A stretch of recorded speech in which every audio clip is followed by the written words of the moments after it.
డబ్బు సంపాదనలో ఇంటి ఆడవాళ్ళు కూడా పాల్పంచుకుంటే ఏ కుటుంబమైనా ఆర్థిక ఇబ్బందులను అధిగమించవచ్చు.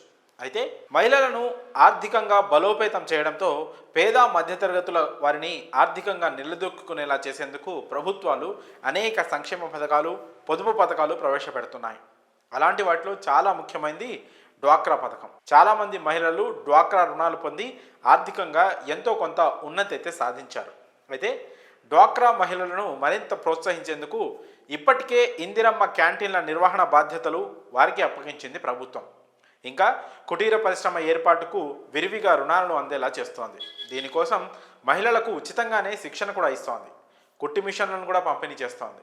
ఇలా చాలా కార్యక్రమాలు చేపట్టింది ప్రభుత్వం. అంతేకాకుండా డ్వాక్రా సంఘాల్లో మహిళలకు ఆర్టీసీకి బస్సులు అద్దెకిచ్చేలా కూడా ప్రోత్సహిస్తున్నారు. ఈ క్రమంలోనే మహిళా సంఘాల్లోని వారికి ఇసుక రీచ్ల నిర్వహణ బాధ్యతలు కూడా అప్పగించింది. ఖమ్మంలో ఇప్పటికే డ్వాక్రా సంఘాల్లోని మహిళలు ఈ పని చేస్తున్నారు. మహిళా సంఘాలు ఇసుక రీచ్లు విజయవంతంగా నిర్వహిస్తున్నారని అధికారులు పేర్కొంటున్నారు. గత నెలలో డ్వాక్రా సంఘాలకు 2 లక్షల చొప్పున ఆదాయం సమకూరిందని తెలిపారు. పలు గ్రామాల్లో డ్వాక్రా సంఘాల్లోని మహిళలు 2 నెలలుగా ఇసుక రీచ్ నిర్వహణ చూసుకుంటున్నారు. రానున్న కాలంలో మరిన్ని ప్రాంతాలకు ఈ విధానాన్ని విస్తరిస్తామన్నారు అధికారులు. కాగా ఇసుక రీచ్లలో యంత్రాలు నిషేధం. మనుషులే ఇసుక తవ్వి లోడ్ చేస్తారు.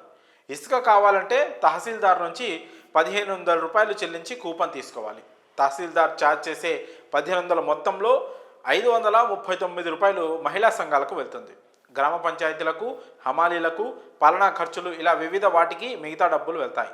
మరి ఈ కార్యక్రమంపై మీ అభిప్రాయాలను కామెంట్స్ రూపంలో తెలియజేయండి.